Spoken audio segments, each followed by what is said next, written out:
ঘোড়ামারা দ্বীপের কাছে দুর্ঘটনার কবলে বাংলাদেশি বার্জ। মুড়িগঙ্গায় ডুবতে থাকা বার্জ বাঁচাতে আসরে কলকাতা পোর্ট ট্রাস্ট।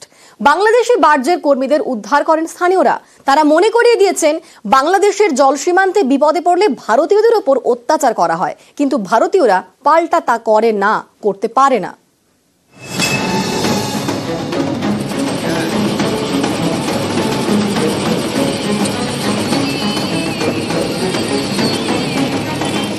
এটা বাংলাদেশি বার্জ ভারত থেকে ফ্লাই অ্যাশ নিয়ে যাওয়ার সময় বিপদে পড়ে। দক্ষিণ 24 পরগনার ঘোড়ামারা দ্বীপের কাছে মুড়িগঙ্গায় ডুবতে থাকে।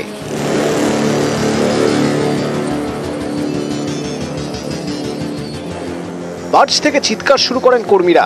বার্জে থাকা সেই 12 জন বাংলাদেশকে উদ্ধার করেন ঘোড়ামারার বাসিন্দারা।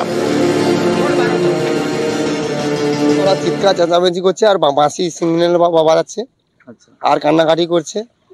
আবার আমাদের এখানে কুল থেকে টলা নিয়ে গিয়ে ওদেরকে নিয়ে আসা হলো। বাংলাদেশি বাস এবার নিয়ে এসে তখন লোককে বাঁচানোর জন্য এবার আমরা ঝাঁপে পড়ছি। ভেঙে যাওয়ার পরে ওরা আতঙ্কে মোটামুটি কান্নাকাটি করছে যে আমাদেরকে বাঁচাতে হবে, মানুষজনকে বাঁচাতে হবে, এই বলকে আমরা নিয়ে চলে এসেছি। প্রশাসন এসছে, ওনাদেরকে আবার খাবার দাবার ব্যবস্থা করে দেওয়া হলো, মুড়ি টুড়ি নিয়ে এসে দেওয়া হয়েছে।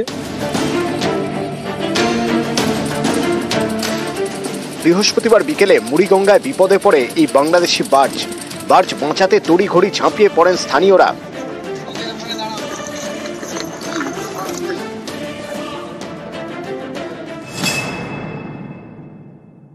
আমাদের ভারতীয় লোক গেলে ওরা অত্যাচার প্রচুর করে, বাংলাদেশি লোক প্রচুর অত্যাচার করে।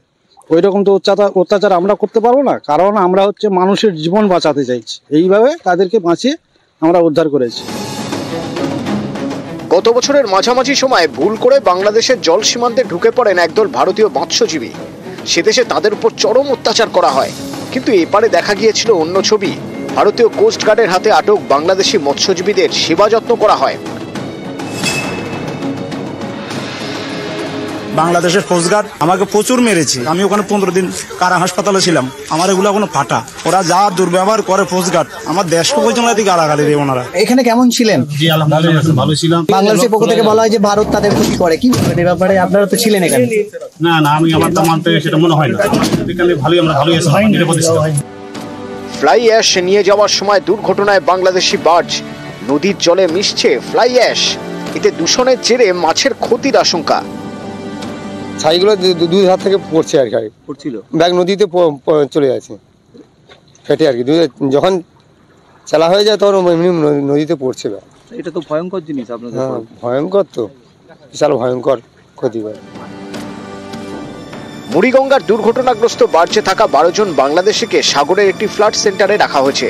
তাদের থাকা খাওয়ার ব্যবস্থা করেছে প্রশাসন। ডুবন্ত বার্জ উদ্ধারের কাজ শুরু করেছে কলকাতা পোর্ট ট্রাস্ট। তারা জানিয়েছে,